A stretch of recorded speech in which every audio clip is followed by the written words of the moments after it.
How does a car company best known for building comfortable, forgettable sedans, the kind your grandfather drove to church on Sunday, produce a four-cylinder engine that humiliated Ferrari, embarrassed Lamborghini, and made GM's own Corvette look like a bad joke? That is not a hypothetical. That happened. And the people responsible were not exotic European engineers working in some sunlit Italian studio. They were a group of stubborn, underfunded American engineers working in Lansing, Michigan, inside a division that corporate America had already written off as irrelevant. The engine they built rewrote what was possible. It set a land speed record that stood for years. It produced over 1,000 horsepower from a displacement that most people associate with commuter cars. And then General Motors buried it. Quietly, deliberately, with the kind of precision that only a corporation protecting its own interests can manage. 267.88 miles per hour from a 2.3-litre four-cylinder engine.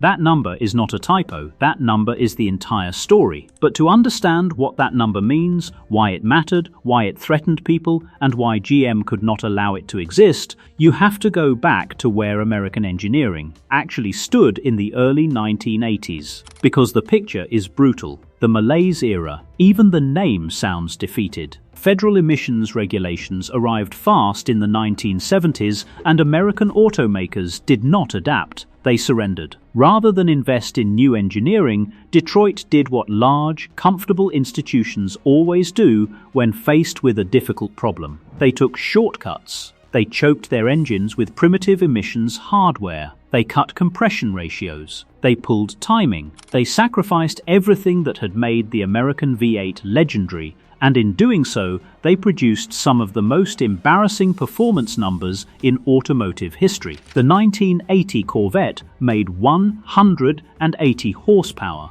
180 from a 5.7-litre V8. A modern Toyota Corolla with less than half the engine size makes more power than that. This was GM's flagship. This was the car that was supposed to tell the world that American engineering still mattered. And it could not break 130 miles per hour on a good day. Meanwhile, something uncomfortable was happening across the Pacific and across the Atlantic. Honda was building the CVCC engine. BMW was refining inline sixes that revved cleanly to 7,000 RPM. Toyota was proving that a four-cylinder engine built with genuine engineering intent could be fast, economical, and reliable at the same time. American buyers noticed. They walked into import showrooms in numbers that terrified Detroit. And Detroit responded the way it always responded, with denial, with badge engineering, and with the quiet hope that the problem would go away on its own. Inside Oldsmobile, one man refused to participate in the denial. Ted Laux had watched the collapse of American performance engineering with the specific frustration of someone who knew it did not have to be this way. He was not interested in defending the old architecture. He was not interested in arguing about whose pushrod V8 deserved more respect. He wanted to build something that would end the argument entirely. An American four-cylinder engine so technically advanced, so fundamentally superior to what Detroit had been, producing that nobody could dismiss it as a novelty or a compromise. He asked for permission to start from nothing. No shared components with existing GM blocks. No legacy tooling to accommodate. No political compromises baked into the design from the beginning. A completely clean sheet built from first principles with one goal: create the most technically sophisticated American production engine ever made. Against considerable internal skepticism, he got it. What emerged from that process was the Quad 4. And when it arrived in 1987, it was genuinely, almost shockingly, unlike anything Detroit had produced before. Begin with the valvetrain, because this is where the Quad 4 announced itself immediately. Dual overhead camshafts. In 1987, in an American production engine. Today that sounds unremarkable, it is standard on virtually every performance engine built anywhere. In 1987 Detroit, it was extraordinary. American manufacturers had been running pushrod valvetrain designs since before World War II, not because pushrods were better, but because the tooling existed. The manufacturing lines were built around them, and changing meant spending money that executives preferred to spend elsewhere. European manufacturers had moved past pushrods years earlier. Detroit had not. Dual overhead cams sit directly above the combustion chamber and operate each valve with a directness and precision that a pushrod, operating through a rocker arm, through a lifter, through a long metal rod running down the side of the engine block, simply cannot match as RPM climbs. At low revs, the difference is marginal. At high revs, it is the difference between an engine that performs and an engine that merely functions. Lauch's team built for high revs. The timing system was chain-driven rather than belt-driven, a choice made specifically for durability under sustained high RPM operation. Timing belts require replacement on a schedule. Timing chains, properly engineered, last the life of the engine.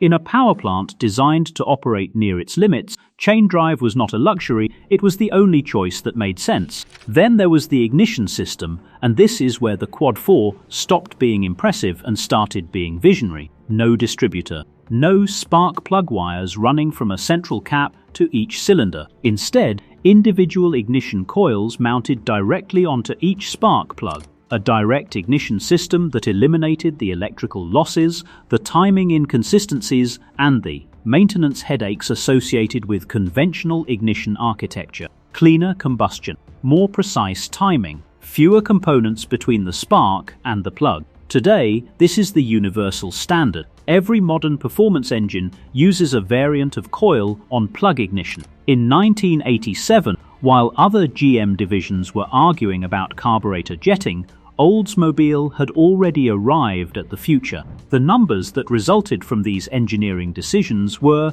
in the context of their era, almost offensive in their implications. The street-tuned Quad 4 produced between 150 and 185 horsepower, depending on configuration. The contemporary 5.0-litre V8, an engine with more than twice the displacement, was making around 170. A four-cylinder engine, 2.3 litres, was not just approaching V8 output. In some configurations, it was exceeding it. In terms of specific output, the engineering metric that measures how much power an engine produces per litre of displacement, the Quad 4 was approaching 80 horsepower per litre. Ferrari was getting similar figures from their V8s. Nobody in Detroit was anywhere close. Lauch had done exactly what he promised. He had built an American engine that could stand next to the best small displacement engines in the world without apology. GM management reviewed the results and felt something other than pride. The directive came down through the appropriate channels with the kind of language that corporate bureaucracies use when they want to control something without appearing to. Destroy it, dial it back. The street version would be limited to 150 horsepower. There were concerns about product positioning. There were concerns about interdivisional competition. There were concerns, though nobody said this part out loud, about what a four-cylinder engine running at full capability would do to the Corvette's carefully maintained position. At the top of GM's performance hierarchy, the engineers received the directive, and then they built the Aerotech.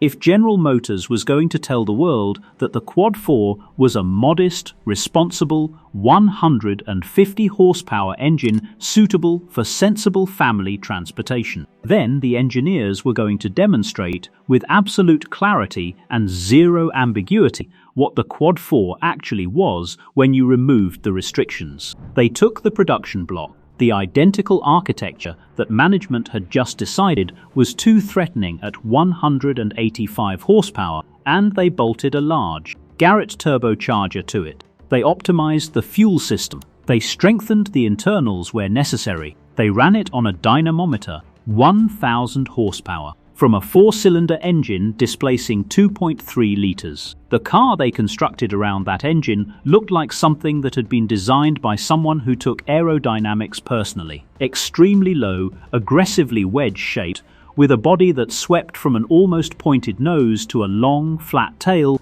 the Aerotech was not trying to be beautiful. Beauty was not the objective. The objective was to present as little resistance to air as physically possible while containing a drivetrain that produced power figures that seemed to belong to a different category of machine entire.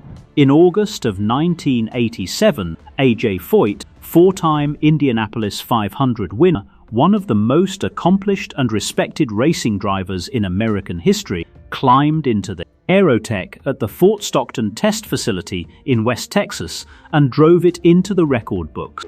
267.88 miles per hour, a new closed-course land speed record. An Oldsmobile, a four-cylinder Oldsmobile, was the fastest closed-course vehicle on the planet, while the Corvette, GM's celebrated, carefully protected, hierarchy-defining performance flagship, was producing 230 horsepower in its most aggressive street configuration and struggling to reach 150 miles per hour. The engine that corporate management had decided was too powerful for consumers to handle had just lapped the entire automotive world. Chevrolet was furious. They had every reason to be. General Motors operated, and in many ways still operates, according to an internal hierarchy that is never published but always enforced. At the top of the performance structure sat the Corvette.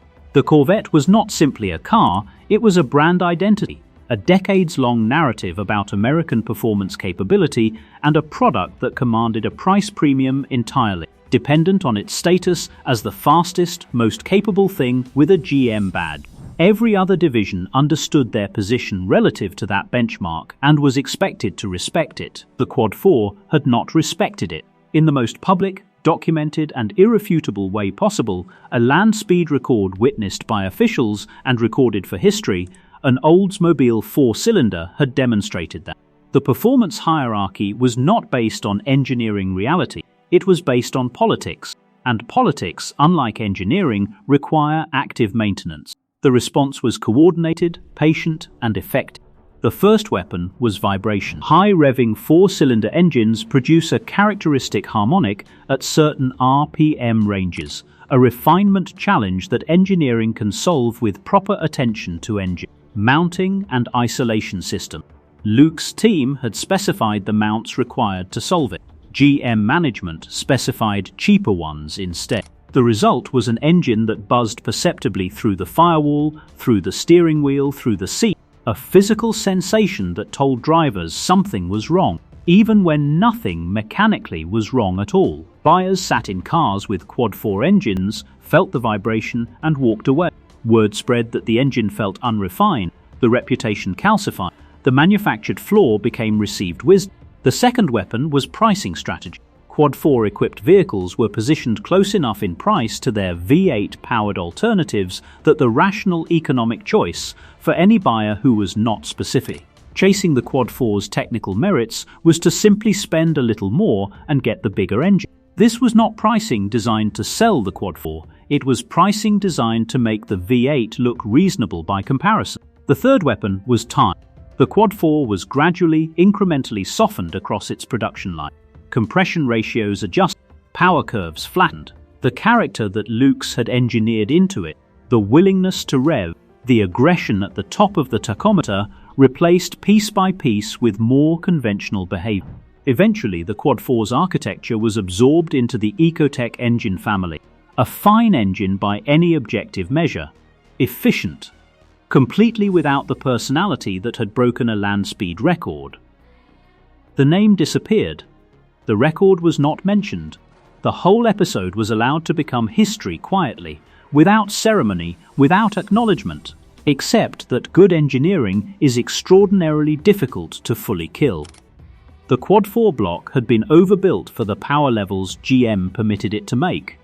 Significantly overbuilt.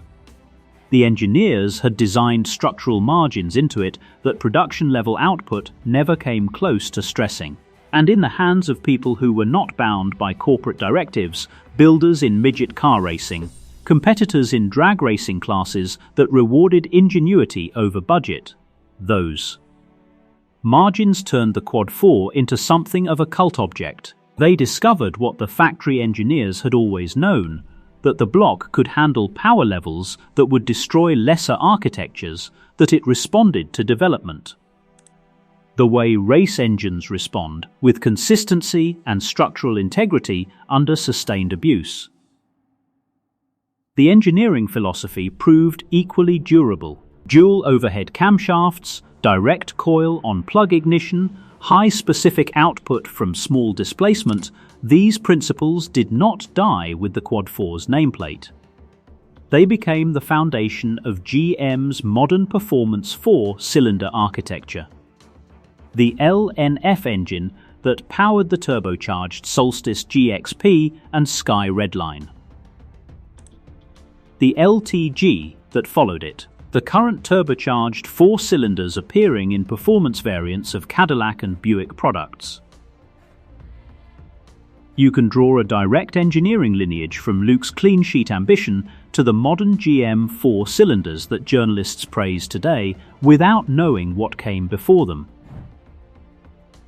The name was erased. The DNA was not. Which returns you, inevitably, to the question that this story refuses to release. If General Motors had made a different decision, if they had backed Lokes instead of containing him, if they had let the Quad 4 become the product it had already proven it. Could be, America could have led the small displacement performance revolution 20 years before it arrived. 20 years before turbocharged four cylinders became the universal language of performance engineering worldwide. 20 years before the Ford EcoBoost. 20 years before every manufacturer on every continent accepted that displacement is not the point, engineering is the point. The proof existed. It was sitting in the West Texas desert in August of 1987, still warm from 267 miles per hour with A.J. Foyt's name in the record books. And an Oldsmobile badge on the nose. GM had the engine. They had the record. They had the engineers who had already solved problems the rest of the industry had not admitted were problems yet. And they spent the next decade methodically ensuring that none of it mattered. Was that a rational business decision made to protect a product that genuinely defined the brand? Or was it the most expensive act of institutional self-sabotage in American automotive history, one that handed the small displacement performance market to foreign manufacturers? For a generation? That question has an answer. You probably already know what it is. Leave it in the comments. We read every one, and this conversation is worth having. If you believe the engines that history tried to erase deserve to be found again, there are more stories like this one waiting. And we are just getting started.